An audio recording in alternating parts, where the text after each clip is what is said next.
대표님, 큰일 났습니다. 아니, 지금 뉴스만 믿고 계좌 열었다가 정말 큰일 날 뻔하셨어요. 어제까지만 해도 온 세상 사람들이 사기주니 뭐니 온갖 욕을 다 하던 회사가요. 갑자기 왜 미친 듯이 오르는지, 이거 대체 무슨 상황인지 너무 헷갈리시죠? 걱정 딱 붙들어 매십시오. 대표님의 투머치 토커 수석 비서 이 로니가 오늘 아주 그냥 속 시원하게 뼛속까지 파헤쳐서 떠먹여 드리겠습니다. 저 오늘 월급값 제대로 해야 하거든요. 자, 그럼 브리핑 시작하겠습니다. 자, 대표님 보세요. 이게 지금 말이 되는 상황입니까? 아니, 불과 몇 달 전까지만 해도 희대의 뻥튀기 상장 사기극이라면서 당장 상장 폐지시켜야 한다고 난리도 아니었잖아요. 그랬던 주식이 거래가 다시 시작되자마자 하루, 이틀, 사흘, 3일 연속 상한가를 그냥 찍어버리고 역대 최고가를 넘보고 있다니까요. 투자자들은 지금 머릿속이 터지기 일부 직전입니다. 아니, 로니야, 이거 지금이라도 타야 돼? 아니야, 이것도 우리 개미들 피 빨아먹으려는 작전 아니야? 이게 지금 모든 주식 게시판의 최대 난제입니다. 도대체 파도의 진짜 얼굴은 뭘까요? 오늘 저희가 그 가면을 벗겨보겠습니다. 자자, 집중. 오늘 브리핑할 내용이 좀 많습니다. 제가 또 투머치 토크 아니겠습니까? 먼저 파두가 어떻게 그 깊은 지옥에서 돌아왔는지 생생하게 중계해드리고요. 그리고 애초에 왜 이런 사달이 났는지 그 원죄부터 샅샅이 파헤쳐 보겠습니다. 그 다음엔 이 회사가 가진 기술력의 실체와 부활의 신호를 냉정한 숫자로 확인하고 아직도 남아있는 무시무시한 리스크까지 짚어본 뒤에 최종 결제 시나리오를 보고 드리겠습니다. 끝까지 잘 따라오셔야 합니다. 자, 첫 번째 브리핑입니다. 말 그대로 지옥에서 돌아온 파두. 대표님, 이 회사는 그냥 떨어진 게 아니라 그냥 죽었었습니다. 작년 12월에 거래소가 너희 도저히 안 되겠다. 문제 너무 많으니까 조사 끝날 때까지 거래 정지. 하고 시장에서 그냥 퇴출시켜버렸어요. 한 달 반 동안 그냥 식물인간 상태였던 거죠. 주주들은 피가 말랐을 겁니다. 그런데 2월 3일, 갑자기 기적적으로 심장에 다시 뛰기 시작하더니 그날부터 3일 연속 상한가, 이른바 상상상을 기록하면서 시장에 충격적인 복귀를 알렸습니다. 이건 그냥 주가가 오른 게 아니에요. 무덤에서 좀비가 벌떡 일어나더니 갑자기 막 100m 달리기를 하는 그런 기괴하고도 엄청난 광경이었죠. 그런데 말입니다, 대표님. 지금의 이 뜨거운 환호, 이 미친 듯한 상승에 취하기 전에 우리는 반드시 이 회사가 과거에 저지른 원죄를 알아야만 합니다. 도대체 왜 수많은 투자자들이 이 회사를 사기주라고 부르면서 이를 갈았는지 그 끔찍했던 과거로 잠시 돌아가 봐야 해요. 그래야 지금의 이 상승이 진짜 반등인지 아니면 더 높은 곳에서 떨어지기 위한 신기루인지 판단할 수 있습니다. 자, 타임머신 벨트 꽉 매시고 2023년으로 가보시죠.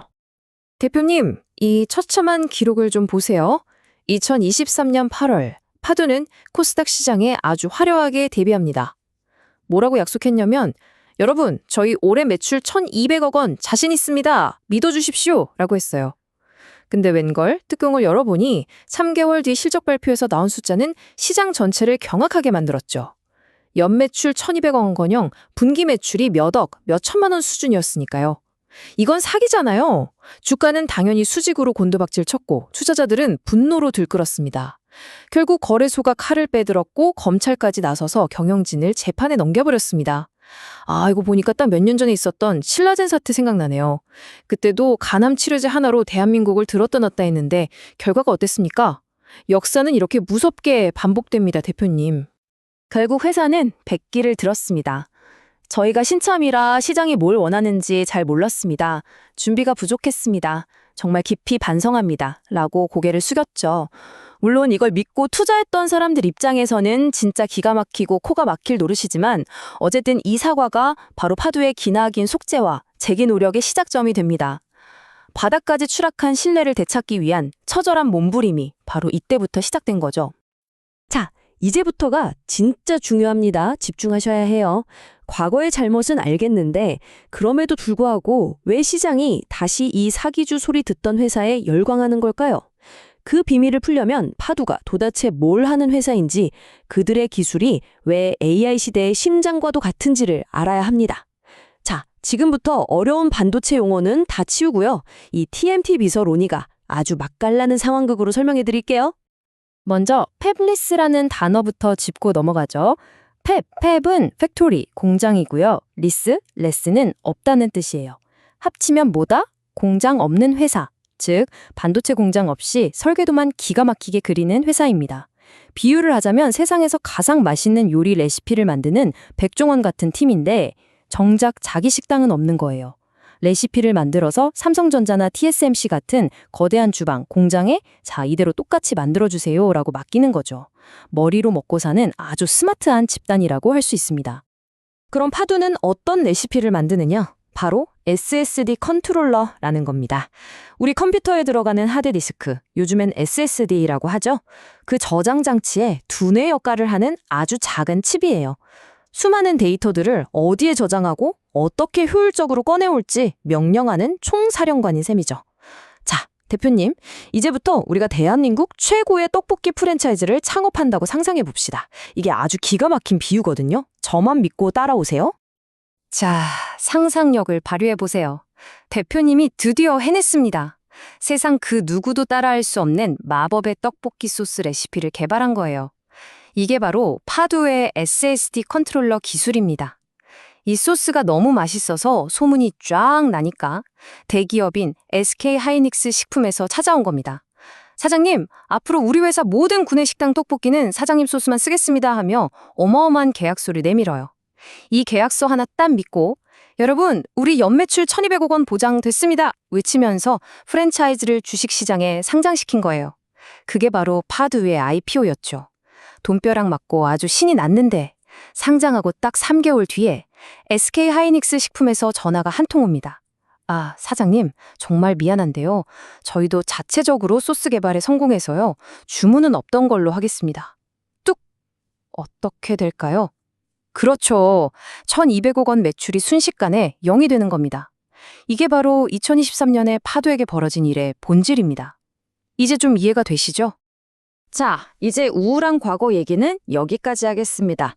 그 망한 줄 알았던 우리 떡볶이집이요. 갑자기 다른 곳에서 대박을 터뜨리기 시작합니다. 지금부터는 파두가 어떻게 그 지옥에서 기어나와 부활의 노래를 부르기 시작했는지 뜬구름 잡는 소리가 아니라 차갑고 냉정한 숫자로 증명해 보이겠습니다. 대표님, 계산기 꺼내실 필요는 없고요. 제 브리핑에만 집중하시면 됩니다. 자, 이 표를 보시죠. 이건 거의 스포츠 중계를 해야 할 판입니다. 작년 3분기에 101억 원 팔던 회사가 올해는 256억 원, 무려 154%나 더 팔았습니다. 근데 더 중요한 건 바로 이겁니다. 305억 원이나 피를 흘리던 영업 손실이 114억 원으로 63%나 줄었어요. 드디어 지열에 성공하고 돈을 벌기 시작했다는 겁니다. 그리고 매출 총이익은 무려 441% 폭증.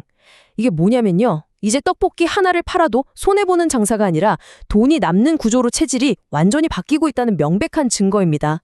회사가 스스로 상처를 치유하고 있어요, 대표님. 그리고 이 숫자, 8배. 이게 바로 파두가 과거의 끔찍한 실패에서 뼈아픈 교훈을 얻었다는 증거입니다.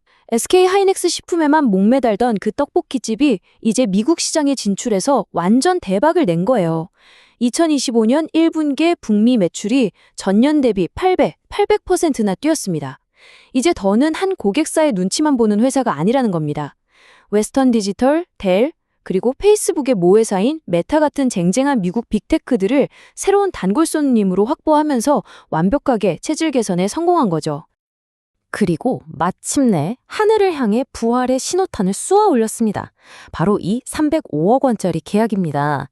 대표님, 여기서 항공우주라는 단어에 별표 5개, 형광펜 쫙 그으셔야 합니다. 아마 이러실 거예요. 아니, 로니야, 항공우주가 뭐 그리 대단한 건데. 천만의 말씀, 만만의 콩떡입니다. 항공우주 산업은요, 반도체 기술의 신뢰성을 판단하는 최고 등급의 시험대예요. 우주선에 들어가는 부품인데 0.0001%라도 오류가 나면 수조 원짜리 프로젝트가 그냥 공중에서 터져버립니다. 그런 세상에서 가장 까다로운 시장에서 대규모 대학을 따냈다는 건 파두의 기술력에 글로벌 최고 수준의 품질 보증서가 발급된 거나 마찬가지입니다. 이게 바로 거래 재개 후 3연상을 이끈 결정적인 한 방이었죠. 자, 대표님, 지금까지 너무 좋은 얘기만 했죠? 제가 누굽니까? 칭찬보다는 의심을 먼저 하는 깐깐한 비서 론이 아닙니까? 좋은 소식 뒤에 숨어있는 해골, 옷장 속에 구린 것들을 샅샅이 뒤져서 보고 드리는 게 제 임무입니다. 파두의 화려한 컴백 스토리 뒤에는 여전히 아주 어둡고 축축하고 무서운 그림자가 두 개나 어른거리고 있습니다. 첫 번째 그림자는 사법 리스크, 즉 재판이고요. 두 번째는 오버행 리스크, 언제 터질지 모르는 매물 폭탄입니다. 자, 여기서 이런 생각 드시죠? 루니야, 그래서 저 재판 얼마나 심각한 건데? 제가 딱 알려드릴게요. 첫 재판이 2월 26일에 열렸는데 검찰이 제기한 혐의가 투자자 기만입니다. 아주 무서운 죄목이에요. 만약 법원에서 유죄 판결이 나오면 경영진은 감옥에 갈 수도 있고 회사는 천문학적인 벌금과 손해배상 소송에 휘말리게 됩니다. 그리고 오버행은 뭐냐? 상장 전에 1에서 2만 원의 주식을 샀던 초기 투자자들이 지금 4만 원이 넘었으니 얼마나 팔고 싶겠어요? 이 사람들이 한꺼번에 주식을 시장에 던져버리면 거대한 댐이 무너지듯 주가는 순식간에 폭락할 수 있습니다. 이 두 개의 시한폭탄이 아직 해체되지 않았다는 걸 절대 잊으시면 안 됩니다. 자, 대표님, 이제 브리핑이 거의 끝나갑니다. 지금까지 파두에 처참했던 과거와 극적인 현재, 눈부신 가능성과 치명적인 그림자를 모두 살펴봤습니다. 이제 이 모든 정보를 바탕으로 파두의 미래가 어떤 길로 갈 수 있는지 두 가지 시나리오를 그려보고 우리는 무엇을 기준으로 최종 결제 도장을 찍어야 할지 결정해야 할 시간입니다. 시나리오는 딱 두 개입니다. 1번, 초대박 나서 우리 다 같이 소고기 사 먹는 황소 시나리오입니다. 항공우주 계약을 시작으로 차세대 기술인 CXL까지 터지는 건데요. 이 CXL은 데이터 센터의 수많은 컴퓨터 뇌와 메모리를 초고속으로 연결해주는 차세대 고속도로 같은 기술이에요. 이게 터지면 파두는 AI 시대의 황태자로 등극하는 겁니다. 재판도 가벼운 벌금 정도로 끝나면 모든 족쇄가 풀리겠죠. 반면 2번, 쪽박차는 곰 시나리오도 있습니다. 재판에서 경영진이 유죄를 받고 회사가 혼란에 빠지는 겁니다. 거기에 초기 투자자들이 주식을 내던지고 무시무시한 경쟁사들에 밀리면서 다시 과거의 악몽이 재현되는 최악의 경우죠. 이 두 가지 극단적인 미래 중 어느 쪽으로 갈지는 이제부터가 중요합니다. 그럼 대표님, 복잡하게 생각하실 것 없습니다. 제가 대표님을 위한 숙제를 딱 3가지만 내드릴게요. 앞으로 이것만 체크하시면 됩니다. 첫째, 말로만 말고 진짜 연간 흑자라는 성적표를 받아오는지. 둘째, 골치 아픈 재판이 회사에 치명타를 입히지 않고 무사히 끝나는지. 그리고 마지막으로 미래 먹거리라고 그렇게 자랑하는 CXL 기술로 진짜 구글이나 아마존 같은 빅테크한테 대규모 주문을 받아오는지. 이 3가지 지문에 대한 답이 모두 예스로 채워질수록 파두는 진정한 구원서사를 완성하게 될 겁니다. 파두는 분명 지옥에서 탈출했습니다. 하지만 그들 앞에는 아직 천국으로 가는 험난하고 가파른 길이 남아 있습니다. 이제는 사면상 같다는 막연한 기대감이나 흥분이 아니라 숫자로, 계약으로, 그리고 법정에서의 결과로 모든 것을 증명해야만 할 때입니다. 이 치열한 생존 싸움의 승자가 누가 될지 우리 투자자들은 두 눈 똑똑히 뜨고 지켜봐야겠습니다. 오늘 브리핑은 여기까지입니다.